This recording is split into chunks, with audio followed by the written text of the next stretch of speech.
Hello friends, welcome to my channel. आज बनाएंगे मान कोचू पेस्ट जो विदाउट गार्लिक है। तो ये गरम चावल के साथ बहुत अच्छा लगते हैं। बिना स्किप किए हुए मेरा वीडियो को ज़रूर पूरा देखिएगा। तो आशा करती हूँ आप लोगों को अच्छा लगेगा। इसके लिए ले ली हूँ सरसों और पोस्तो दाना, जिसे घसघस भी बोलते हैं, या पॉपी सीड्स। उसमें मिला उसको पाउडर बना के उसमें मिला दी हूँ मिर्ची और नारियल। उसमें डाल दूँगी मान कोचू। उसको एक दरदरा पेस्ट बना लेंगे। उसके बाद उसमें डाल देंगे पानी डाल दे के एक फ़ाइन पेस्ट बना लेंगे।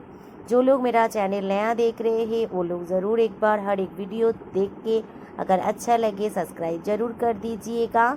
तो फ़ाइन पेस्ट बना ली हूँ। उसके बाद जो लोग ऐसे कच्चा खाना पसंद करते वो एक पेस्ट में थोड़ा सा सरसों का तेल और नमक दे के गरम गरम चावल के साथ इसे सर्व कर सकते हैं। कौन कौन ऐसे कच्चा ही खाना पसंद करते हैं मुझे ज़रूर कमेंट में बताइएगा। और जो लोग फ्राई करके खाना पसंद करते हैं उसके लिए कढ़ाई में सरसों का तेल डाल दीजिए। उसके बाद उसमें डाल दीजिए काला जीरा। ये पूरा प्रोसेस सरसों का तेल से ही बनाइएगा, क्योंकि सरसों का तेल में इसका टेस्ट बढ़िया आता है। उसमें डाल दीजिए मानकोचू पेस्ट, जो मैं सरसों, घसघस और नारियल और मिर्ची के साथ बना के रखी थी। और उसमें डाल दीजिए नमक और हल्दी। इसमें और कुछ मसाले का ज़रूरत नहीं है, सिर्फ मिर्ची मैं 3 डाली थी। आप लोग अगर चाहे तो ज़्यादा कम कर सकते। इसे धीरे धीरे फ्राई करते रहिए और देखिए धीरे धीरे कलर चेंज होता जाएगा और क्वांटिटी में कम होता जाएगा।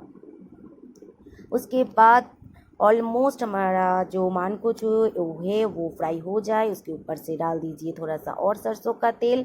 ये जो सरसों का तेल डालने से इसमें जो टेस्ट है वो बहुत बढ़िया आता है। अच्छे से फ्राई करते रहिए, अच्छे से फ्राई हो जाएगा। उसके बाद मिला दीजिए थोड़ा सा शक्कर।